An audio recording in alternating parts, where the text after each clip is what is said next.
दोस्तों यूं तो हर स्टॉक मार्केट क्रैशेस की वजह डिफरेंट हो सकती है, लेकिन हर एक स्टॉक मार्केट क्रैश में हम जो रिटेल इन्वेस्टर्स होते हैं उनके मिस्टेक्स सिमिलर होते हैं। Selling strong businesses and running behind cheap stocks and forgetting one important investing principle, crashes don't destroy wealth, bad decisions do. तो स्टॉक मार्केट क्रैश के केसेस में ग्रेट स्टॉक पोर्टफोलियो के terms में long term investors कैसे think करते हैं और portfolio को कैसे मैनेज करते हैं, स्टॉक्स के एग्जाम्पल्स के साथ इस छोटी सी वीडियो में मैं डिस्कस करूंगा। तो वीडियो को यहाँ पे पूरा देखिए और स्टॉक मार्केट इन्वेस्टमेंट के बारे में कुछ नया सीखिए।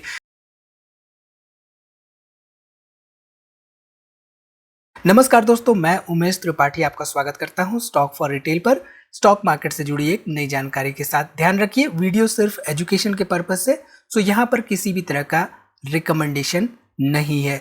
तो जब भी हम स्टॉक मार्केट क्रैश की बात करते हैं तो पास्ट के अगर हम स्टॉक मार्केट क्रैशेस के सिचुएशंस देखें तो डिफरेंट सिचुएशंस की वजह से स्टॉक मार्केट में गिरावट हुई है। गिरावट 2008 में किन्हीं दूसरे कारणों से हुई है, गिरावट 2015 में किन्हीं दूसरे कारणों से हुई है, गिरावट 2020 में कोविड की वजह से हुई है, गिरावट 2022 में वॉर जैसी सिचुएशन की वजह से हुई है, गिरावट 2025-26 में किन्हीं दूसरे कारणों से हो रही है। तो यहाँ पे गिरावट के कारण तो बहुत सारे हैं, लेकिन हम इन्वेस्टर्स की जो मिस्टेक्स होती है वो हमेशा सिमिलर रहती है। ये मिस्टेक्स हमें पता होनी चाहिए और कैसे बिजनेसेस ऐसे केसेस में स्ट्राइव करते हैं ये हमें समझना चाहिए। तो मोस्टली क्या होता है कि स्टॉक मार्केट जब गिरता है तो प्राइसेस फंडामेंटल्स के मुकाबले तेजी से गिरते हैं। आपने ध्यान दिया होगा तो 2020 के कोविड क्रैश में कई सारे फंडामेंटली स्ट्रॉन्ग स्टॉक्स में प्राइसेस में सडन गिरावट देखी गई थी। बट क्या उनके फंडामेंटल्स चेंज हो गए थे? सबसे बड़ा सवाल ये है। क्या उनकी सेल्स में गिरावट देखने को मिल गई थी? क्या उनके ओवरऑल प्रॉफिटेबिलिटी में गिरावट देखने को मिल गई थी? अगले 2-3 क्वार्टर्स में क्या सिचुएशन हुई थी उनके ओवरऑल फंडामेंटल्स पर? इसकी स्टडी हमें सिंपल टर्म्स में बता देती है कि प्राइसेस जो गिरे थे क्या वो जस्टिफाई कर रहे थे फंडामेंटल्स को, या सिर्फ कोविड की वजह से प्राइसेस गिरे थे 2020 के स्टॉक मार्केट क्रैश जैसी सिचुएशन में। तो ये समझना हमारे लिए बहुत जरूरी होता है। तो मोस्टली जो क्रैशेस होते हैं, जरूरी नहीं कि उन क्रैशेस में जो डिमांड होती है उन बिजनेसेस के प्रोडक्ट्स की, वो डिमांड भी गिर जाए। डिमांड जो कि त्यों अगर बनी रहती है और कंपनी अगर फंडामेंटली साउंड रहती है तो ऐसे businesses mostly stock market crashes के केसेस में भी सरवाइव कर जाते हैं। ठीक है, तो एक ऐसा ही सेक्टर है इसेंशियल कंजम्पशन का सेक्टर। यानी कि मान लीजिए फॉर एग्जांपल हम जो चीज़ें कंज्यूम कर रहे हैं शाम को, दिन में, रात को, ब्रेकफास्ट में, सपर में, डिनर में, कहीं भी चीज़ें हम जो कंज्यूम कर रहे हैं उन चीज़ों की डिमांड क्या स्टॉक मार्केट क्रैश की वजह से गिर जाती है? आप लोग कमेंट करके बताइए। इसके साथ ही साथ कुछ ऐसे सेक्टर्स भी होते हैं जिनके की बिजनेसेस में ना सिर्फ कंसिस्टेंट कैश फ्लोज रहते बल्कि उनके प्रोडक्ट्स की डिमांड रहती है, एंड ऐसी कंपनियां कैश बर्निंग कंपनियां होती। तो यहाँ पे कुछ एग्जाम्पल देख लेते हैं। एग्जाम्पल देखने से पहले हम समझ लेते हैं कि जनरली जब स्टॉक मार्केट क्रैश की सिचुएशन बिल्ड होती है तो वैसी सिचुएशंस में कंपनियों के प्राइसेस में तो गिरावट आती ही आती है। क्या फंडामेंटल्स में भी वाकई में गिरावट आ जाती है? तो इससे आपको क्लियरली समझ में आएगा। स्टॉक्स के एग्जांपल्स के साथ हम डिस्कस करेंगे ताकि आपको समझने में थोड़ी सी आसानी हो। तो 2020 अभी 4-5 साल पहले की बात है। आई एम श्योर कोविड का जो क्रैश है आप लोगों ने जरूर देखा होगा। अगर पिछले 5-6 सालों से आप इन्वेस्टमेंट कर रहे हैं तो ये जो गिरावट हुई थी 12,384 निफ्टी और 7,565 के आसपास, यानी कि 12,384 से गिरता हुआ 7,565, करीब करीब मोटा मोटी 38-39% के आसपास गिरावट थी। अब 39% मेरा स्टॉक मार्केट गिर रहा है तो मेरे स्टॉक्स कितने गिरे होंगे? इमेजिन करने से भी डर लगता है, राइट?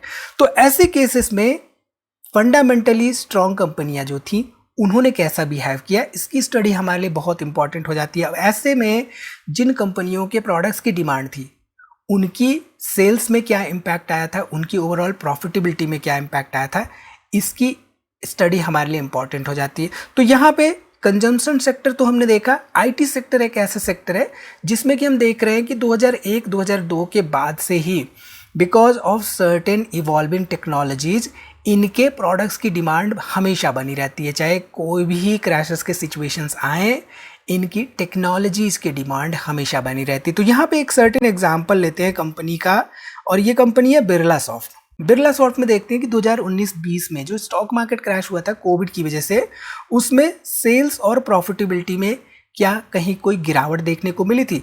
तो 2019 में 2551 करोड़ के आसपास यहाँ पे सेल्स था, और 2020 में बढ़कर 3291 करोड़ के आसपास हुआ। 2021 में ये बढ़कर 3500 करोड़ रुपए के आसपास हुआ। तो यहाँ पे आपको एक ग्रोथ ट्रेंड देखने को मिल रहा था सेल्स में, डिस्पाइट स्टॉक मार्केट क्रैश की सिचुएशन। प्रॉफिटेबिलिटी के केस में देखें तो 2019 में 346 करोड़ का प्रॉफिट बिफोर टैक्स, 336 करोड़ का 2020 में, 455 करोड़ का यहाँ पे 2021 में। तो थोड़ा सा डिप तो आया, बट उसके बाद से यहाँ पे इंप्रूवमेंट देखने को मिला था इसकी ओवरऑल प्रॉफिटेबिलिटी के केस में। तो in terms of sales and profitability हमें यहाँ पे ग्रोइंग ट्रेंड देखने को मिला डिस्पाइट स्टॉक मार्केट क्रैश। ठीक है, इसके साथ ही साथ इनका जो ओवरऑल रेवेन्यू जनरेशन सोर्सेस है, रेवेन्यू कहाँ से जनरेट करते हैं? Manufacturing, BFSI, energy and utilities, life sciences and services. इनमें मोस्टली जो बिजनेस आता है वो अमेरिका से आता है, 87-88% के आसपास अमेरिका से आता है। रेस्ट ऑफ द वर्ल्ड से करीब करीब 12% के आसपास यहाँ पे बिजनेस जनरेट करते हैं। अब ये देखना इंपॉर्टेंट हो जाता है कि because of this particular business America ने अगर कुछ कर दिया, ट्रम्प साहब आए और उन्होंने कुछ कर दिया, तो क्या कोई इम्पैक्ट पड़ सकता है? क्या बिना स्टॉक मार्केट क्रैश की सिचुएशन में भी इस कंपनी के ऊपर, क्योंकि कंसंट्रेशन यहाँ पे इस पर्टिकुलर एरिया में ज़्यादा है, अगर यहाँ से कोई भी सैंक्शंस होते हैं या रेस्ट्रिक्शंस होते हैं तो कैसा इम्पैक्ट पड़ सकता है पर्टिकुलर कंपनी पर? तो ये इसकी स्टडी जो है फ्यूचर पर्सपेक्टिव से इंपॉर्टेंट हो जाती है। हालांकि जब कोविड के क्रैशेस आए थे तो उस समय पे कोई भी किसी भी तरह के सैंक्शंस नहीं थे, तो यहाँ पे देखें तो रिकवरी हमें एक इम्पैक्ट देखने को मिला था इस पर्टिकुलर बिजनेस में। ठीक है, तो यहाँ पे बिरला सॉफ्ट में देखें तो 2020 के क्रैश के समय ऑलरेडी 2019 से इसमें गिरावट देखने को मिल रही थी, और आईटी सेक्टर ही एक ऐसे साइकिल में चल रहा था जहाँ पे 2018-19 से ही गिरावट देखने को मिल रही थी। उसके बाद से यहाँ पे देखें तो सिंस बिजनेस पे ज़्यादा इम्पैक्ट नहीं देखने को मिला था, इसकी सेल्स बढ़ रही थी, इसकी प्रॉफिटेबिलिटी बढ़ रही थी, ऐसे में यहाँ पे एक तरह से प्राइस में पॉजिटिव मूवमेंट देखने को मिला था इवन स्टॉक मार्केट क्रैश के बाद। ठीक है, चलिए अब यहाँ पे कंजम्पशन सेक्टर की एक कंपनी की बात कर लेते हैं। ये कंपनी है मैरिको। अब मैरिको का जो बिजनेस सेगमेंट है, उस बिजनेस सेगमेंट में कहाँ पे स्टैंड करती है, कॉम्पिटिटिव एडवांटेज क्या है, इसकी स्टडी हमारे लिए इंपॉर्टेंट हो जाती है।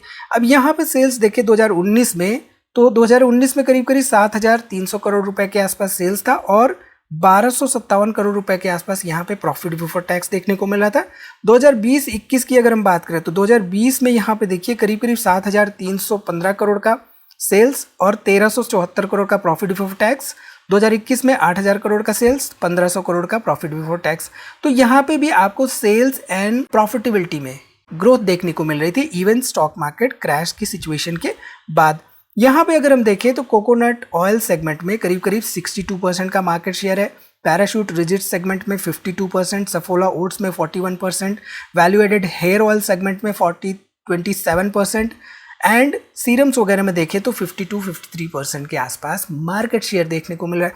तो ऐसे कंपनियां जिनकी की डिमांड इवन मार्केट क्रैश की सिचुएशन में भी बनी रहती है, उनके सेल्स एंड प्रॉफिटेबिलिटी के आंकड़े जो होते हैं उनकी स्टडी करना हमारे लिए इम्पॉर्टेंट हो जाता है। ठीक है, यहाँ पे मैरिको आप देखिए 2019-20 में 20 मार्च अप्रैल 2020 में इनफैक्ट ये एक ऐसे पॉइंट पे था जहां से इसमें शार्प रिकवरी देखने को मिली। स्टॉक मार्केट में जब रिकवरी होती है तो रिकवरी के साथ क्या फंडामेंटली स्ट्रॉन्ग कंपनियां जो होती हैं वो भी रिकवर करती हैं या नहीं उतनी ही तेजी से जितनी तेजी से हमारा स्टॉक मार्केट रिकवर करता है, ये स्टडी करना हमारे लिए बहुत इंपॉर्टेंट होता है। ठीक है, तो मोटा मोटी बिजनेसेस को फिल्टर करने के लिए कुछ सर्टेन स्क्रीनर के क्वेरीज हमारे पास हो सकते हैं। अब यहाँ पे एक सर्टेन क्वेरी हम डिस्कस कर लेते हैं।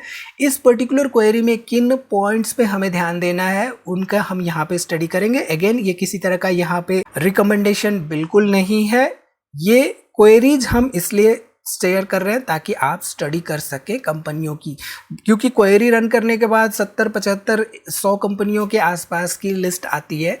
इनमें से भी अगेन बहुत तरह की स्टडीज हमें करनी होती है। तो यहाँ पे basically market capitalisation greater than 5,000 crore. अब 5,000 करोड़ क्यों हम यहाँ पे सेलेक्ट करें? क्योंकि हम यहाँ पे ऐसी कंपनियों को फिल्टर आउट करना चाहते हैं जो कि स्टॉक मार्केट क्रैश की सिचुएशन में पूरी की पूरी बैठ जाती है। मान लीजिए 300-400 करोड़ की कंपनी है और मार्केट में बेतहाशा सेलिंग देखने को मिल रही है एफआईआईज के द्वारा, तो ऐसे में सेंटीमेंट नेगेटिव है मार्केट में, तो वो कंपनी जिसका कि मार्केट कैपिटलाइजेशन ही 300-400 करोड़ का होगा, तो ऐसी कंपनियों में फिर रिकवरी थोड़ा सा मुश्किल हो जाती है। ठीक, इसके साथ ही साथ हम यहाँ पे क्या करेंगे, हम ऑपरेटिंग प्रॉफिट मार्जिन जो होता है हम यहाँ पे इसको 12% या उससे ज़्यादा करेंगे। एंड जो हमारा नेट प्रॉफिट होगा, नेट प्रॉफिट हम यहाँ पे क्या करेंगे, नेट प्रॉफिट को हम कर देंगे ग्रेटर देन 0। यानी कि हमें ऐसी कंपनियां चाहिए जिनके की प्रॉफिटेबिलिटी एटलीस्ट 0 से ज़्यादा हो, यानी कि एटलीस्ट 1 करोड़ 2 करोड़ तो प्रॉफिटेबिलिटी हो ही हो। ठीक है, इसके बाद हम क्या करेंगे, डेट टू इक्विटी। अब डेट टू इक्विटी यहाँ पे हम देख रहे हैं कि 0.5 से कम हो, कंपनी के पास डेट का प्रेशर कम हो। ऐसी कंपनियां भाई अगर स्टॉक मार्केट क्रैश की सिचुएशन आ गई, जिनके के पास डेट बहुत ज़्यादा है, तो ऐसे इंटरेस्ट बहुत ज़्यादा उनको पे करना पड़ेगा, तो उनको बहुत ज़्यादा प्रेशर आ जाएगा, राइट। तो ऐसे केसेस में हमें डेट पे भी ध्यान देना होता है। तो यहाँ पे डेट टू इक्विटी हमने देखा है 0.5 से कम हो। अब यहाँ पे रिटर्न ऑन कैपिटल एम्प्लॉयड हमारे लिए इंपॉर्टेंट हो जाता है, तो बेसिकली 18% या उससे ज़्यादा। एंड सेल्स ग्रोथ, ऑब्वियसली यहाँ पे हम 3, 4, 5 सालों का डाटा नहीं देख रहे हैं, हम रीसेंट डाटा पे ध्यान दे रहे हैं। तो रीसेंट डाटा पे क्यों ध्यान दे रहे हैं? अगर स्टॉक मार्केट क्रैश की सिचुएशन होती है तो पिछले 3-4 क्वार्टर्स में कंपनी कैसा परफॉर्म कर रही थी वो हमारे लिए मैटर करता है, राइट। अब यहाँ पे सेल्स ग्रोथ 10% या उससे ज़्यादा, एंड प्रॉफिट ग्रोथ भी यहाँ पे 10% या उससे ज़्यादा, and obviously interest coverage ratio यहाँ पे ग्रेटर देन 4 होगा। अब इंटरेस्ट कवरेज रेशियो से हमें क्या समझ में आएगा कि कंपनी के पास जो डेब्ट वगैरह है उस पे इंटरेस्ट कितना ज़्यादा उसको पे करना पड़ सकता है। तो ऐसी सिचुएशन अगर आ गई, प्रेशर वाली सिचुएशन, तो ऐसे केस में इंटरेस्ट अगर ज़्यादा पे करना पड़ेगा कंपनी को, तो वहाँ पर बिजनेस रन करना थोड़ा सा मुश्किल हो सकता है। ठीक है, तो इस क्वेरी को जब हमने रन किया तो यहाँ पे 104 कंपनियाँ हमें मिली। अब यहाँ पे अगेन किसी तरह का ये रिकमेंडेशन नहीं है। अब इस तरह की जो कंपनियां यहाँ पे निकल के आई है, अगेन हमारा स्टडी का जो फेज होता है वो फेज वाइड हो जाता है एंड डीप रिसर्च हमें करनी होती है। हमें बहुत सारे अदर फैक्टर्स भी स्टडी करने होते हैं, जियोपॉलिटिकल फैक्टर्स हो गए या इवन मैक्रो इकोनॉमिक फैक्टर्स हो गए, एंड वो सर्टेन बिजनेस, वो सर्टेन जो कंपनी है वो जिस बिजनेस सेगमेंट से बिलोंग कर रही, जिस सेक्टर में है, उस सेक्टर का साइकिल कैसा परफॉर्म कर रहा है, साइकिल किस साइकिल में वो चल रहा है, इकोनॉमिक साइकिल में, उसकी स्टडी हमारे लिए इंपॉर्टेंट हो जाती है। तो ये सब बातें हमें ध्यान देना होता है, खासतौर पे स्टॉक मार्केट क्रैश के सिचुएशन में। ठीक है, तो स्टॉक मार्केट क्रैश के सिचुएशन में पोर्टफोलियो डाइवर्सिफिकेशन के साथ ही साथ स्ट्रॉन्ग बिजनेसेस हमारे लिए मैटर करते हैं, एंड इसके साथ ही साथ लिक्विडिटी हमारे लिए मैटर करता है। अब लिक्विडिटी का मतलब हमारे पास पैसे रहने चाहिए स्टॉक मार्केट क्रैश के सिचुएशन में, एंड कंपनी के फंडामेंटल्स पर ध्यान देना चाहिए, फोकस करना चाहिए उसके स्ट्रॉन्ग बैलेंस शीट रिकॉर्ड पर। ठीक है, सो मार्केट क्रैशेस अनकंफर्टेबल तो होते हैं, इन्वेस्टर्स को अनकंफर्टेबल बनाते तो हैं, लेकिन वो रिवीलिंग भी होते हैं। वो क्या रिवील करते हैं? ओवरऑल कंपनी के बिजनेस को, बिजनेस के ट्रूथ को, एंड बिजनेस के स्ट्रेंथ को। तो इस छोटी सी वीडियो में इतना ही दोस्तों। उम्मीद है वीडियो आपको पसंद आई होगी, इसमें दी गई जानकारी आपके काम की होगी। वीडियो को लाइक करिए, कोई भी सवाल हो तो कमेंट जरूर करिए, और दोस्तों में शेयर करना ना भूलिए। यहाँ पे हमने डिस्क्रिप्शन में एक लिंक दिया हुआ है, जस्ट इन केस अगर आप स्टॉक मार्केट के बारे में और एक्सप्लोर करना चाहते हैं तो इस फॉर्म को फिल कर सकते हैं और हमारे साथ जर्नी में आगे बढ़ सकते हैं। तो मिलते हैं अगली वीडियो में एक नई जानकारी के साथ, तब तक आप अपना बहुत ख्याल रखिए।